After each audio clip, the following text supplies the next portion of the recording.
रानासर में 2 दलित युवकों की हत्या का मामला। सरकार ने मामले को लिया गंभीरता से। कैबिनेट मंत्री गोविंद राम मेघवाल पहुंचे कुचामन धरना स्थल। सरकार के प्रतिनिधि के रूप में पीड़ित परिजनों से की वार्ता। हालांकि वार्ता में नहीं बन सकी कोई सहमति। पीड़ित परिवार अब भी है अपनी मांगों पर अड़ा हुआ। अब मंत्री मेघवाल मुख्यमंत्री अशोक गहलोत को बताएंगे परिवार की मांगे। एंकर डीडवाना जिले के रानासर गांव में 2 दलित युवकों की निर्मम हत्या के मामले में सरकार गंभीर हो गई है। इसे लेकर आज मुख्यमंत्री अशोक गहलोत ने कैबिनेट मंत्री गोविंद राम मेघवाल को कुचामन भेजा, जहां उन्होंने धरने पर बैठे पीड़ित परिवार के लोगों से मुलाकात कर संबल प्रदान किया। मगर मंत्री मेघवाल की भी परिजनों से वार्ता सफल नहीं हो सकी। हालांकि वार्ता के दौरान पीड़ित परिवारों ने सभी आरोपियों की गिरफ्तारी करने, मृतक परिवारों को 50-50 लाख रुपए का आर्थिक मुआवजा देने और मामले की सीबीआई से जांच करवाने की मांग की, जिस पर मंत्री मेघवाल ने पीड़ित परिवारों को आश्वासन दिया कि कोई भी आरोपी बख्शा नहीं जाएगा। उन्होंने पीड़ित परिवारों से मृतकों के शवों का जल्द से जल्द पोस्टमार्टम करवाकर सम्मानपूर्वक दाह संस्कार करने का आग्रह किया। उन्होंने कहा कि जितनी जल्दी पोस्टमार्टम होगा, उतनी ही जल्दी तेज गति से पुलिस की कार्रवाई आगे बढ़ेगी। इस दौरान उन्होंने कहा कि अनुसूचित जाति जनजाति अत्याचार निवारण अधिनियम के तहत मृतक परिवारों को तत्काल 8-8 लाख रुपए की सहायता दी जाएगी। वहीं अन्य योजनाओं से भी 10-10 लाख रुपए का तत्काल मुआवजा दिया जाएगा। मगर उनकी बात से पीड़ित परिवार संतुष्ट नहीं हुए और 50-50 लाख की मांग पर अड़े रहे, जिस पर उन्होंने कहा कि परिवारों की मांगों से मुख्यमंत्री अशोक गहलोत को अवगत करवाएंगे। मुख्यमंत्री अशोक गहलोत संवेदनशील है और पीड़ित परिवार को उचित राहत प्रदान करेंगे। उन्होंने कहा कि पीड़ित परिवारों की पीड़ा वाजिब और जायज है। मुख्यमंत्री अशोक गहलोत स्वयं इस मामले को लेकर गंभीर है। सीएम ने पुलिस प्रशासन को तत्काल कार्रवाई के निर्देश दिए हैं।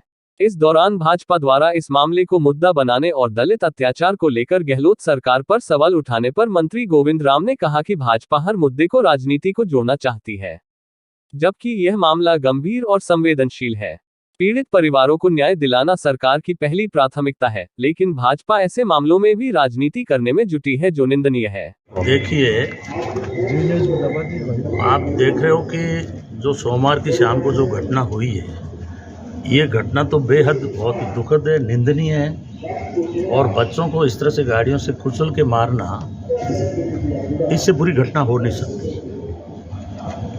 और इस देश के अंदर मैं मानता हूँ कि ये हमारा जो जातिवाद का जहर है, जहाँ भी कमज़ोर आदमी मिलता है और गरीब जाति का आदमी मिलता है, ये जो बिना कानून की परवाह किए ऐसे काम करते हैं, ये बहुत ही बड़ा निंदनीय है और बहुत दुखद घटना है। मेरी बात हुई है परिवारजन से, एक मैंने उनको सलाह भी दी है कि आप इस बॉडी का सबसे पहले पोस्टमार्टम करो, क्योंकि पोस्टमार्टम जब तक बॉडियों का नहीं होता, पुलिस आगे नहीं बढ़ सकती। डॉक्टर की रिपोर्ट आएगी, उसके आधार पर फिर जो गवाह है, घायल है, और भी गवाह हो सकते हैं, उनकी गवाही इनको कागजों में लेनी पड़ेगी और उसके बाद मुलजिम गिरफ्तार कर सकते हैं।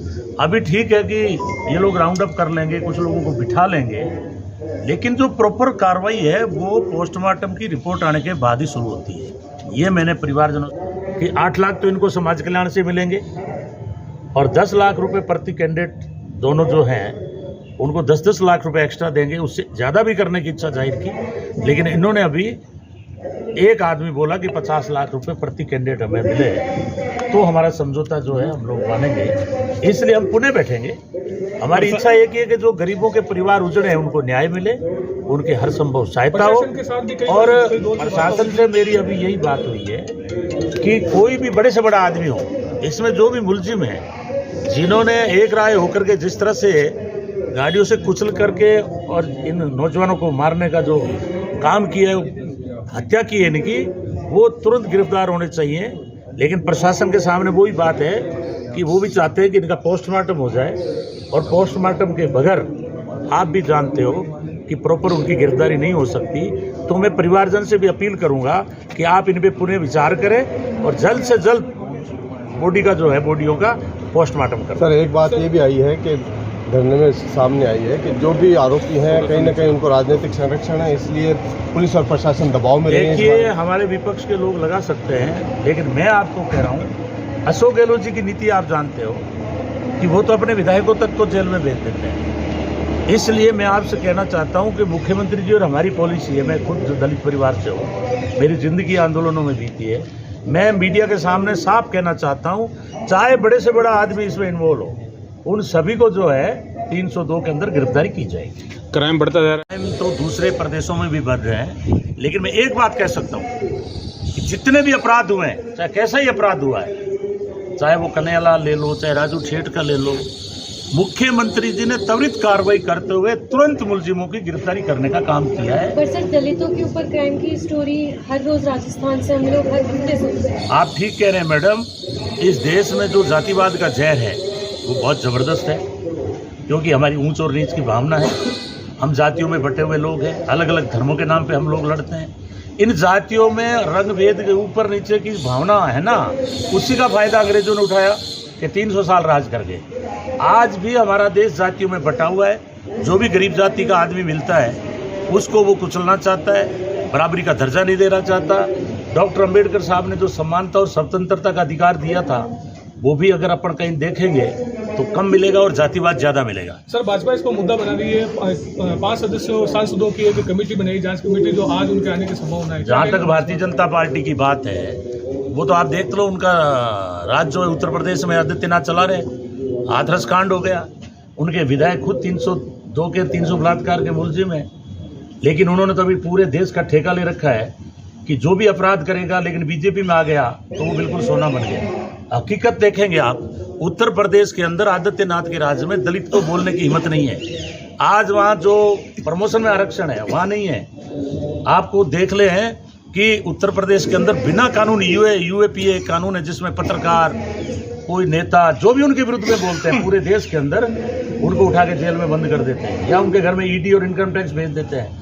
तो भारतीय जनता पार्टी किस मुंह से बात कर रही है? पूरे देश को बेच दिया, आज रेलवे बेच दिया, बीएसएनएल बेच दिया, एयरपोर्ट बेच दिया, बैंक सारे दिवालिये कर दिए, कितने बड़े घोटाले हो रहे हैं, अडानी जैसा पूरे देश को बर्बाद कर दिया, और फिर भी उनका समर्थन कर रहे हैं। और राहुल गांधी जी ने उनके विरुद्ध में जब बात उठाई, उनको पार्लियामेंट से बाहर कर दिया।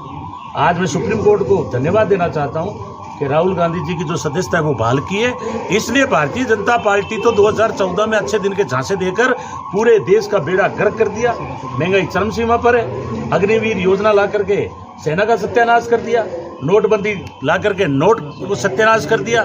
2000 का नोट चलाया था, आज वापस बंद कर दिया इन्होंने। और उसके अलावा देखो, जीएसटी लगा के व्यापार चौपट कर दिया है। नौजवान आज बेरोजगारी के लिए घूम रहे हैं, ज़्यादा से ज़्यादा कहते हैं पकौड़े तलो। कहाँ तो 2 करोड़ की गारंटी ली थी, कहाँ कहा था कि हम 15 लाख रुपए आपके खातों में देंगे, आज वो कहते हैं हमारे तो जुमले हैं। इसलिए वो तो एक झूठ को उन्होंने तो तय कर रखा है कि एक झूठ को 100 बार झूठ बोलो वो सत्य में बदल जाता है। भारतीय जनता पार्टी पूरे देश में मॉब लिंचिंग करा रही है, हिंदू मुसलमान के दंगे करवा रही है, सिखों को गैर सिखों से लड़ा रही है, जाटों को गैर जाटों से लड़ा रही है। इस तरह से वो तो पूरे देश में वातावरण दूषित कर रखा है। राहुल गांधी ने ठीक कहा है कि पूरे देश में इन्होंने केरोसिन छिड़कने का काम किया है, नफरत पैदा कर दी, उसके कारण से ही जातीय दंगे ज्यादा बढ़ रहे हैं। इसलिए मैं अपील करूंगा परिवारजनों से कि आप अपनी बॉडी का पोस्टमार्टम करवाएं, और आपने जो मांगे की है हम उस बारे में मुख्यमंत्री से बात करके और पुनः आपसे बताएंगे। Thank you.